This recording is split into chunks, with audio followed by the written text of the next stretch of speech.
Hey, what's up guys and welcome back. First of all, if you like to support me and the channel, my PayPal will be in the description. So yeah, thank you guys very much.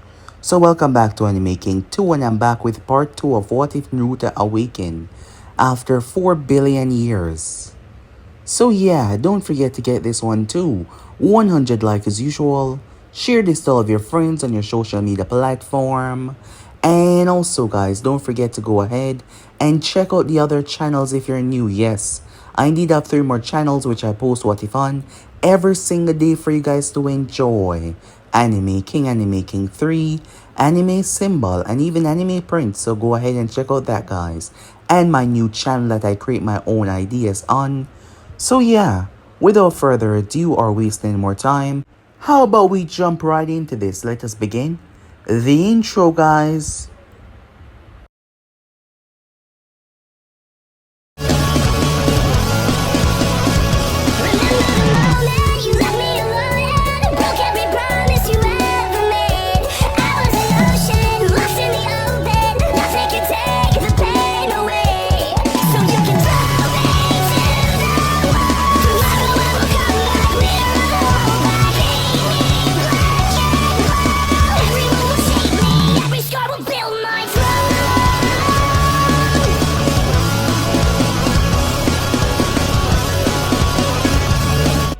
So, to do a bit of a recap, Kushina Uzumaki, as she was attacked while going to Konoha, she fell into a cavern where she spent weeks.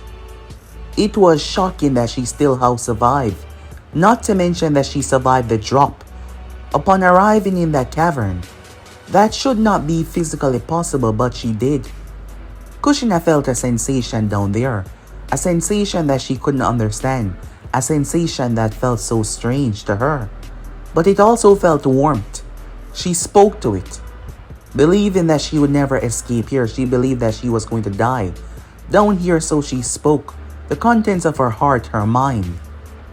When she was finally rescued by Konoha ninjas, she wasn't leaving alone.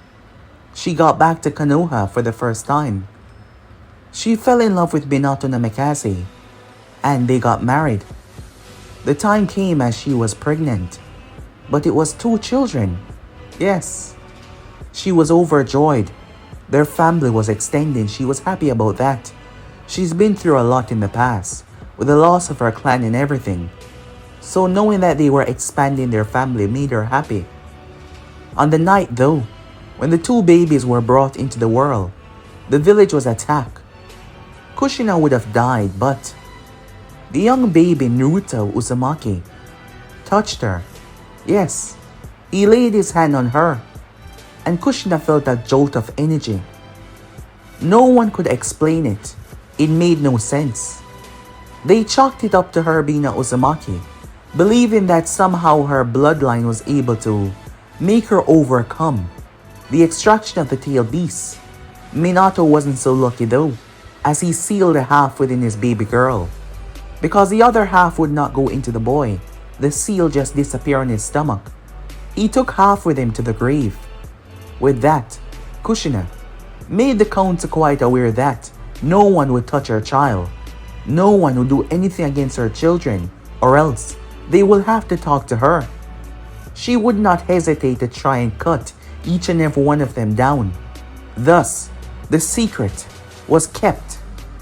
Jiraiya came by ever so often to check upon them, missing Minato as well. Whenever his mother cried, Naruto would feel it as he would come to her aid. The sensation that she felt all those years ago returned when she was within that cave. The both of them grew up. As they grew up pretty fast, life went by. 3 years before she knew it. As Naruto was by the Hyuga estate, where he helped and saved the life of Hitomi. Hitomi was the mother of Hinata Hyuga. Naruto took away her, basical death. Naruto was a very special boy, but none of them could understand what he did. But Hayashi was forever grateful, as his wife get to live. She get to raise her children, she was happy about that. Kushina started to see signs that Naruto was different.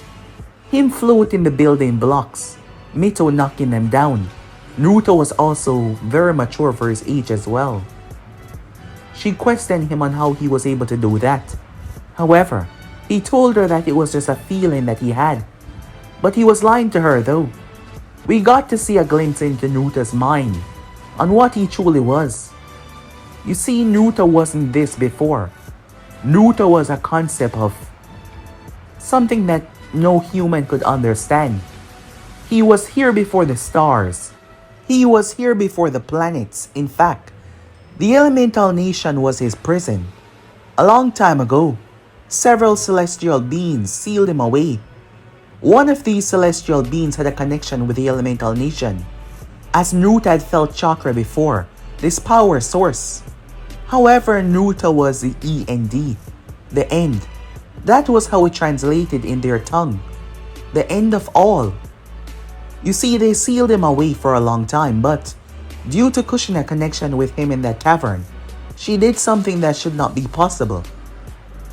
She was able to take a bit of his essence, through the concept of him understanding her, because he never had emotions or feelings. And she brought him into the world as a human, but his power was returning. Thus, he got his freedom. Naruto has been alive for, well, eons. And he's been trapped for 4.3 billion years. But now he was finally free, thanks to Kushina. That is why Naruto loved her so much. However, unlike before, he was different. Now he understands the concept of love, care, understanding. That is one of the many reasons why there wasn't any death and destruction around him. There wasn't any end. But Naruto intended to make sure that his family was happy. And he would do whatever it takes. So yeah guys, basically like I left off, you guys can switch across the place check of yourself. So yeah, let's begin this now. Things were getting worse and worse and worse.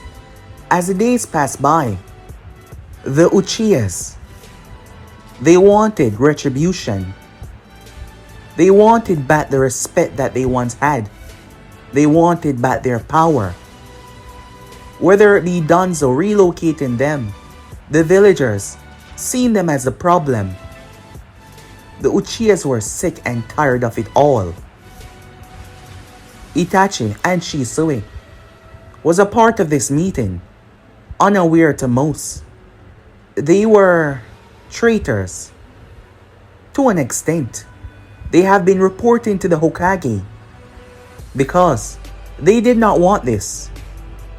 They rather peace, prosperity. But if things play out the way that it was going to do right now, there will be a lot of death, chaos, and Konoha enemies would use that to infiltrate their village, attack their loved ones. And that is the last thing that they wanted. But the village kept on pushing the Uchihas and pushing them and pushing them and pushing them and pushing them. They were tired. They were sick and tired of it all. But the two boys just wanted peace. That was all that they desired. Itachi Uchiha was 12 years old, looking rather mature for his age. He was smart, calculated. He was also willing to do whatever it takes for peace. His father has been noticing his actions, and he wanted to bring this to, well, Itachi's attention that he has to stand with them no matter what. So at the moment, hidden within a stone chamber under the Uchiha district, flickering torches, cracked scrolls, scroll maps on the walls, Fukaku Uchiha, Shisui, Itachi, and all able-bodied fighting Uchihas were currently discussing the fate of their clan, the fate of everything. Fukaku knew what his people wanted. He was also angered by it all as well. He spoke in a low, deadly tone. "We've waited long enough," he said. "Harrison, ignore us. Danzo moves in the shadows. The Uchihas are treated like disease, but we've had enough. No longer Shall we be subjugated to this type of treatment when our blood is the ancestor of the creation of this village? Shisui opened his mouth. He had to be very careful the way he speak after all. If he's not, they would see him as a traitor. However, before he could, the torches freeze. They stopped flickering. The place became cold. A silent dread hung in the air. A soft ringing through their ears. And then, something spoke. Not from the doorway. Not from the shadows. It was inside of their mind. The voice terrified them all. Yes, they were a grown man, but the voice, it chilled them to their bones. I have heard your whispers. I have felt your pride. I have tasted your treason. You will break the world because the world refused to worship your eyes. They all spun around, weapons drawn, Sharingan blazing as Itachi and Shisui gazed around trying to pinpoint where this was coming from. The voice was being heard by them all. Could it really be in all of their minds? However, their movements were sludge. It was like they were moving within honey. It was strange and confusing. That is when the ear itself tear open, like paper soaking in blood. As a boy was floating inches above the ground. 6 years old. Small yet something was not right. Naruto Uzumaki. A lot of investigation has been done.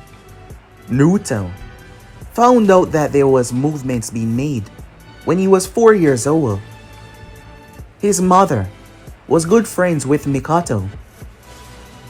And Sasuke and Mito were good friends as well. Thus, Naruto would not allow this to happen. But he was not normal. He was wearing a black robe that flew, and there was no wind. His eyes were pitch black. No light could penetrate it. His skin seemed to crackle and glow like a dying star.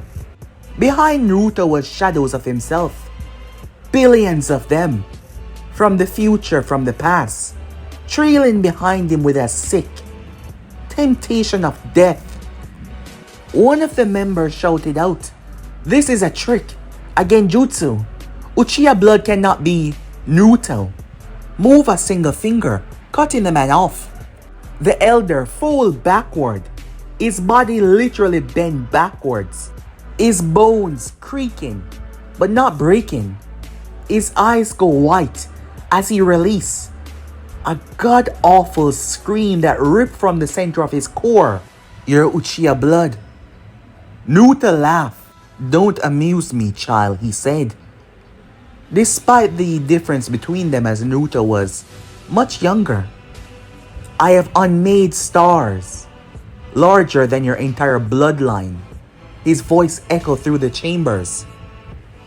"Do you think your little rebellion, your tantrum against mortality, matters to me?" He turned his gaze towards Fukaku. Fukaku, out of sheer fear and desperation, activated his Mangekyou, something that he was trying to keep a secret. But now, he had to. "You are a boy," he said. "You may be powerful, even monstrous, but you are no god." He tried to refuse Naruto's presence. Naruto's head tilted to the right. "Then allow me to educate you," he said. With a motionless blink, reality tear opened behind Naruto, revealing a cosmic abyss. Things crawled out. Entities without form, made from screams and memories, broken future, inverted light. They move, but they leave behind versions of themselves. They wail, but the sound kill all lesser noises. The Uchihas, every single one of them dropped to their knees, their legs giving out. One elder began to claw at his own face, trying to rip out his own eyes. Another one threw up. My father just died again. But I wasn't even born, he said. They started to speak madness. They were terrified. I am not a shinobi. And you're right. I am not a god. I am the concept that you fear when you close your eyes. This world that you live on, believing it to be your home, it was my prison. I am the END, not life, but of meaning it very self.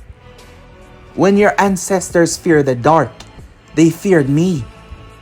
Naruto took a single step forward, as the ground beneath him became space, as if he's walking on the edge of the galaxy.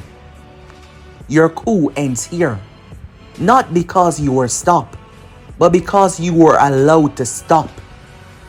Two of the younger Uchihas there, they were in their early 20s, charged at Naruto, seeing his back turn. They believed that they could end this because he was distracted, still having the will to get to their feet due to their own arrogance. However, they vanish. Not vaporize, not cut. They simply vanish. Suddenly they appear once again. They did not age, but their hair had turned gray. They seen things. They were twitching, their eyes filled with madness.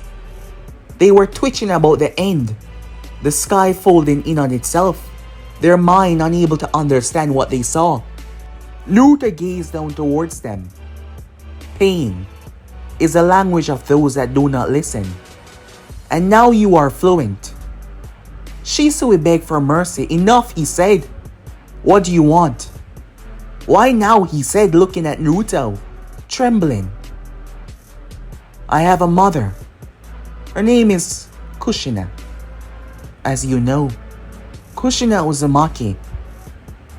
She loves Mikoto Uchiha like a sister. And my younger sister is fond of Sasuke Uchiha.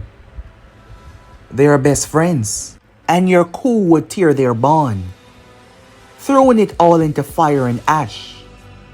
Your meaningless squabble do not affect me. I do not care for your attacks, your conflict, or your chaos. All I care for is what belongs to me. And if your actions were to bring me displeasure with the people I care about, your small insignificant lives will not understand mercy by me. So I've come here to not to destroy you, but to offer you mercy before you make your move. Naruto raised his hand. The swirling abyss in his palm burned into the wall of the Uchiha cavern.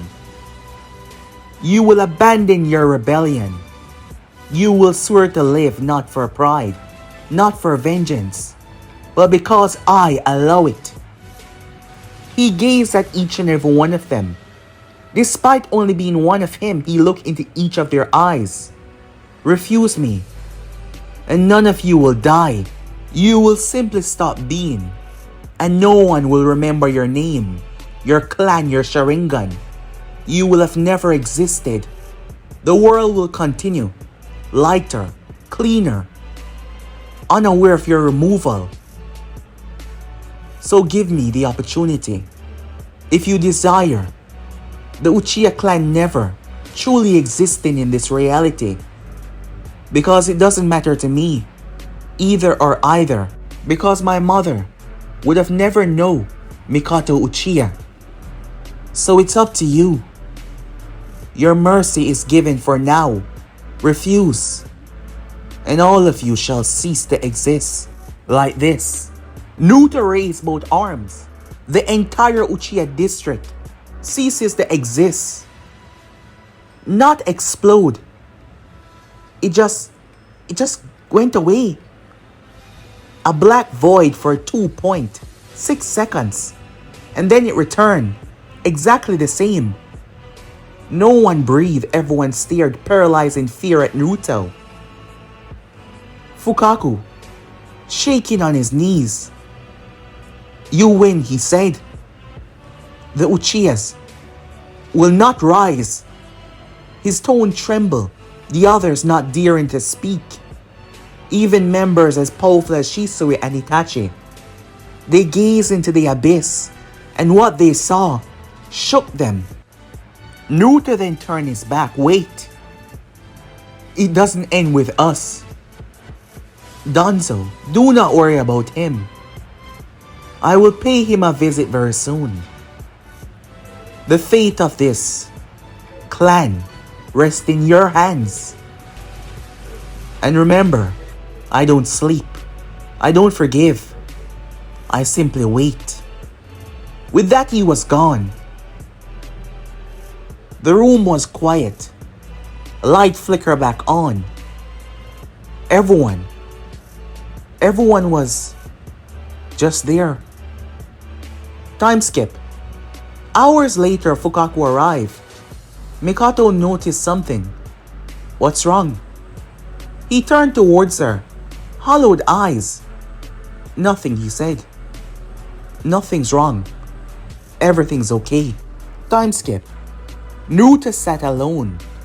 A large quantity of his power had been restored. With that, it wasn't hard for him to learn what was truly going on.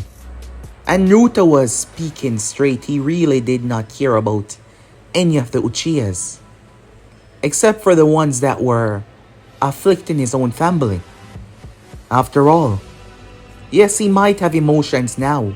He might understand them, but that didn't mean he wasn't less of the END, the one that ends it all. But Danzo Shamura was someone that he was going to pay a visit to soon. He did not want to kill Danzo. After all, where there is light, there shall always be darkness. In his case though, his darkness was so overwhelming, so powerful that the so-called light decided to trap him away. But not again. Never again. Things were different now. He wasn't the same as he was before.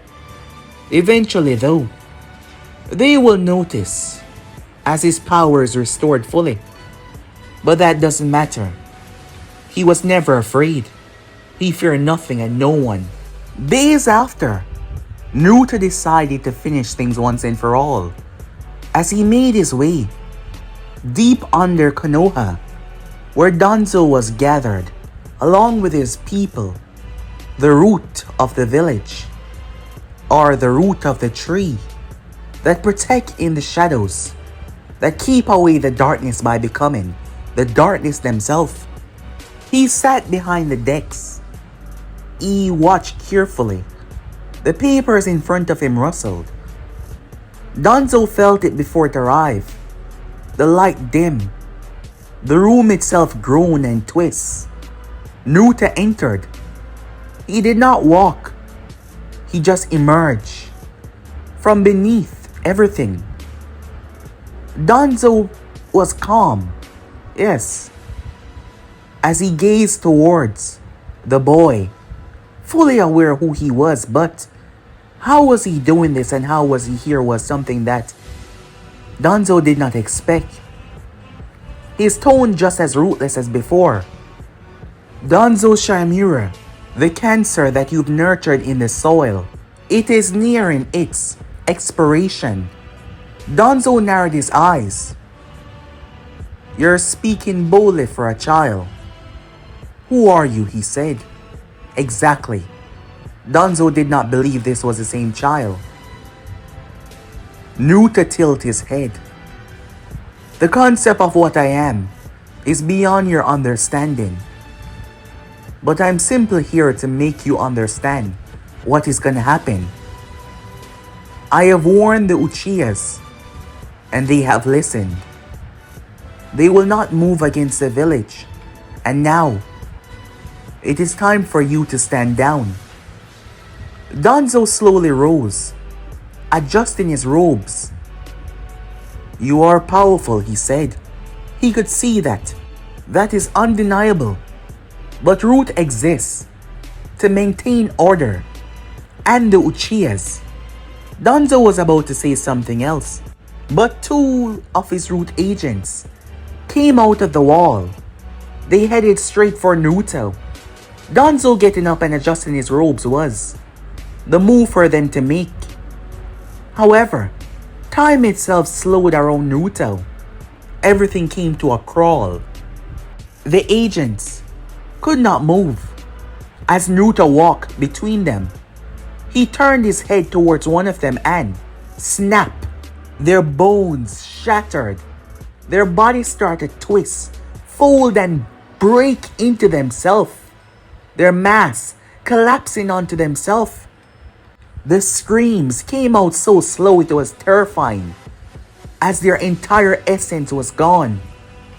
When Danzo saw that, his voice cracked. What are you?" he said. Naruto stepped forward. The shadows flicker. The light dim and brighten to the point that inside looked like the day before everything went dark. "I am not born of chakra. I am the thing that chakra fears. I am the unfinished thought at the edge of every sage mind. The silence after creation." The walls crack. The root agents descend, but all of them collapse immediately. Their mind unable to understand Naruto's gaze as he looked into their eyes and beyond. Once again, he was only one person, and yet they saw him. They all did. Danzo looked around stunned. He was the only one still standing. But they weren't dead. They were just, asleep wouldn't be the right term. But they will wake up. You want power so that you can rule a village. I carry power that can rewrite your concept. You operate in the shadow. I am the shadow that eat the light. Danzo tried to step away, but he found himself in another place. The walls are gone. He's floating in the dead of the void. The screams started. Danzo looked down. He saw visions of himself. The Hokage Danzo. The child Danzo. Begging to be remembered. Piece by piece, all of them were erased, consumed by the overwhelming presence of nothingness. You've dreamed of legacy, but as I gaze at you now, I've seen 100,000 Danzos, all erased, all forgotten. You are not eternal, but you can still matter if you let go. Danzo released a primal scream of fear. Moments later, he was back, his fingers tearing at the ground, terrified. Naruto crouched down towards him. He spoke softly. "Leave the Uchihas alone. Return their place. Balance the stone, or the foundation will be swallowed, not by war, but by me." Naruto rose to his feet. The room folded around him, leaving Danzo a trembling mess on the ground. As Naruto was gone, folded out of reality. Time skip. A meeting. Hiruzen, Homura Koharu. All of them were there. Hayashi, Shikaku, Fukaku, all the elders. Danzo was the one that called the meeting. As Hiruzen, annoyed already, proceeded to sit down. "Danzo, you requested this audience. What do you have to say?" Everyone turned towards him. Danzo took a breath. The voice remembered. He felt the edge of the darkness creeping upon him. What he said, the Uchihas have suffered long enough. Due to what happened with the nine-tail attack, we placed them on the outskirts to keep the people satisfied with knowing that everything was going to be okay. But now, it is hard for them to get to internal conflicts and chaos. So I propose that we return them back to their former home. Everyone was shocked. As Fukaku looked towards Danzo, their eyes met. They both knew the same. The people could not understand it. as Danzo was the one that pushed for this. He simply wanted to know who was against this, but who was with it. Hayashi had a problem with it though. With the Uchiha stepping out, he had more power. But with his wife now okay and alive, Hayashi was a bit more subdued. He decided to simply let it go. Danzo seemed to be rather happy about that. As he left, Fukaku and him looking at each other, not saying a word, but the both of them knew. Time skip. Within the office, Hiruzen was truly shocked. Yes, he was. Itachi and Shisui informing him that the Uchihas gave up their coup. They believe that doing so will lead to too much unrest, too much death. Hiruzen found this suspicious though. Right after Danzo decided to back off, he questioned the both of them. However, they were solid in their response. They gave him a detailed description of what happened, that the Uchihas were no longer a threat to the village. And Danzo backing off, Hiruzen wondered if someone else was behind this. But why would these two lie to him now? They were in service of the village. Well, a day ago, Shisui and Itachi met one another within the forest, once again discussing what had happened until neither of them had called each other. So who called this meeting? I did. They turned and they saw him. They were immediately terrified. Naruto did not want anyone finding out what he did. Not the Hokage, not anyone. However, they were shocked when he knew that they were traitors to their own clan. But he simply did not care what they were willing to do or what they were going to do. They were simply going to tell the story that he gives them.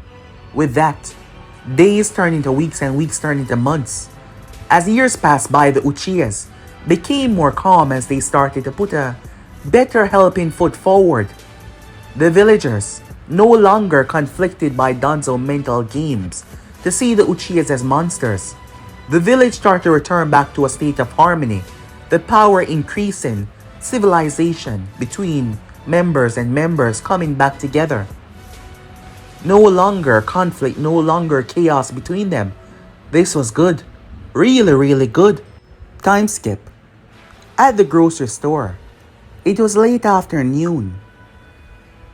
Kushina Uzumaki was standing by the produce section, comparing some apples, when a voice spoke behind her. The red ones bruise quicker. You might like the golden ones. They're better, sweeter too. Kushina turned, momentarily on edge, but she sees a calm, kind-eyed man about her age. Simple jeans and shirt as well. He smiled towards her. He doesn't look like a shinobi. You're trying to sell me apple or something? She questioned. He laughed. Just making conversation, he said. I've seen you around here sometimes. As he extended a hand towards her. My name is Tashiko, he said. She watched him very carefully. Tashiko, she said, taking the hand and shaking it. I'm Kushina. Are you new in town? She questioned him. Not really, Tashiko said. Moved back a few months ago. My mother is sick. Their conversation was light-hearted. Tashiko seemed to be a really nice person. As Kushina remembered her conversation with Mikoto. Flashback. A week earlier. You've locked yourself away for long enough. Mikoto complimented her. She was still a vibrant, beautiful woman that any man would kill for. You're not betraying Minato by letting yourself talk to someone. Kushina was soft.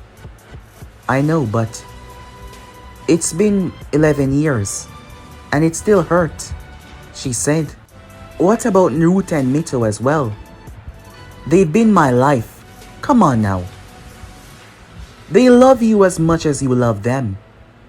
And they can't be babies forever. Especially for Naruto.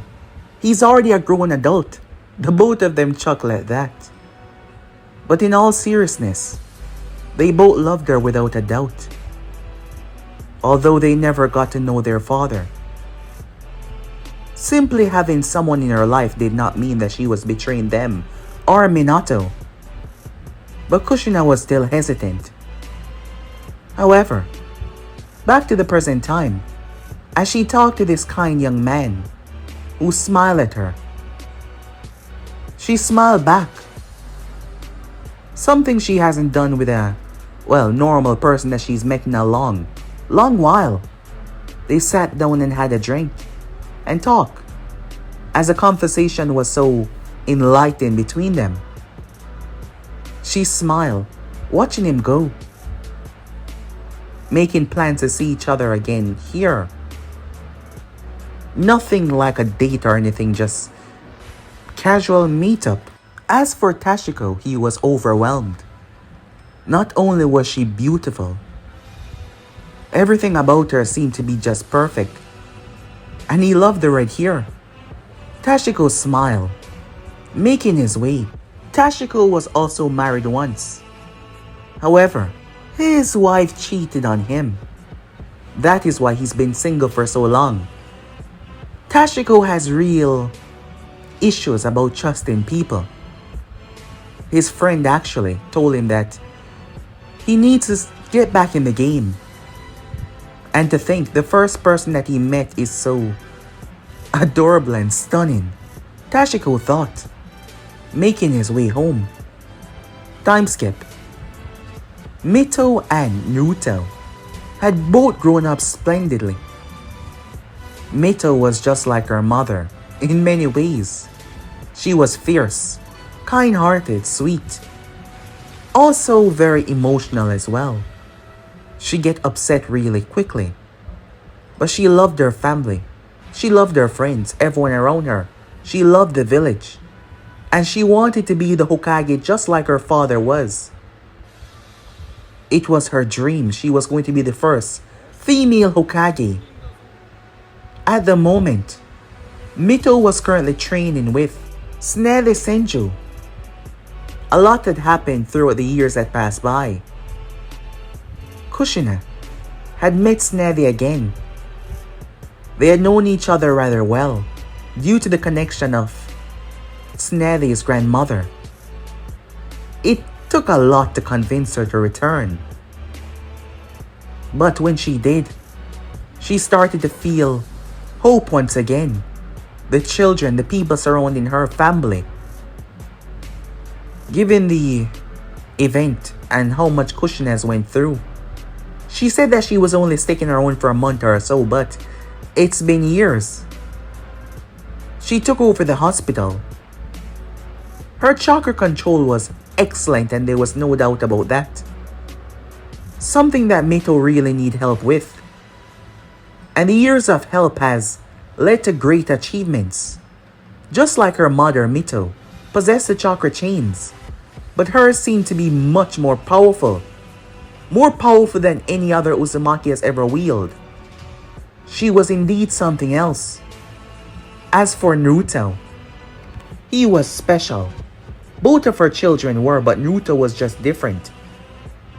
From the ability from him being able to lift things with his mind alone, it has only grown stronger. Right now everything was at peace. The village was. There was prosperity. There was hope for a greater future. No war, no chaos on the horizon. Just shinobis doing their job and everything getting better. Yes. However, it was time. The children were going to graduate. Naruto went by the Uchiha compound often. Fukaku saw him many times. Each time he did, they greeted each other respectfully and normally, like nothing ever happened. They were still afraid, very much so, knowing that a literal bomb of darkness was right under their noses, but absolutely no one knew. At the academy, Mito had to kick Ino away. She was obsessed with her brother. Well, she wasn't the only one. There were several of them. Her brother was cool and mysterious to most of the girls. Mito did not see it, she wouldn't. He was just her fun-loving brother to her, but majority of them were giving her brother googly eyes. Same for Sasuke as well. But Sasuke was one of her bestest friends. She did not see him like that, having no idea where these girls were coming from. She knew that Ino simply wanted the invitation to come to her house because she wanted to see her brother. Thus, she kicked her away. You can't stop true love. You know that's a one-way thing, right? You have no idea what you're talking about, Ino said, folding her arms. Then again, I will be your sister-in-law soon enough, so you should really like me more. In your dreams. As I said before, you can't stop true love. It will always prevail. Just wait and see. Is that a threat? Mito questioned. Yes, from destiny itself. As for Naruto, he didn't like to really hype up himself or be hyperactive. Thus he hung out with Shikamaru a lot, because he always knew the perfect places that they could simply relax. Shikamaru really wanted to just become a ninja, give it a few years and then retire with a wife and a family. Naruto see nothing wrong with that. Remember, Naruto was a very old individual. He's been alive for longer than anyone can even imagine.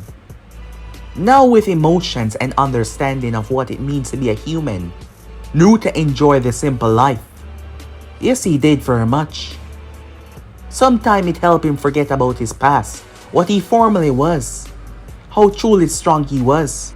Unfortunately though, there was always things that had him to step in, had him to release that darkness that was still within him, that would never go away. Mito was too trusting for her own good. Yes, she was far too trusting. She graduated, but Mizuki came to her with a proposition. This was for someone that was truly special. If she was able to take the forbidden scroll and learn a jutsu, she would excel as a ninja. Given that this was on track to her becoming Hokage, she did so without hesitation because she was too trusting, believing that her teacher would not do her any wrong at all. Mito just wanted to do good, despite not being responsible. She felt like being the Jinchuriki of the Nine Tails meant that she was partly responsible. For what happened to the village all those years ago, she was partly responsible. But she wasn't. But no one really knew. Mizuki chose her because she was close to the Hokage, more than any of the other students. And she seemed more easier to manipulate than the other one. Because whenever Naruto looked at him, he seemed to look through him. But Mito was a kind person that wanted to excel, to be the leader, to save so many people. It was a shame that she was so naive. At the moment, have you seen my sister? Naruto questioned. Ino blushed slightly. No, she said. She said that she was going to do something special. She should be here, but she was not. Naruto made his way off. Bye, Ino said, releasing a sigh when he did not turn back around. Naruto closed his eyes and focused. He found her. He made his way into the woods. By that time, it was quite apparent that the scroll was stolen. That is when Mizuki gave the false report about who was behind the theft. He was gonna have to kill her, so she would not tell the truth. He would use this to distract the company, making them believe that she ran away with it as he hid her body away. Whatever it takes to gain power, he would do it without hesitation. To become the second-hand man of Orochimaru. Nothing will stop him, even if it means taking down a naive child. Fortunately though, Iruka found her first. When she explained, he realized immediately. A battle ensued as Mizuki arrived.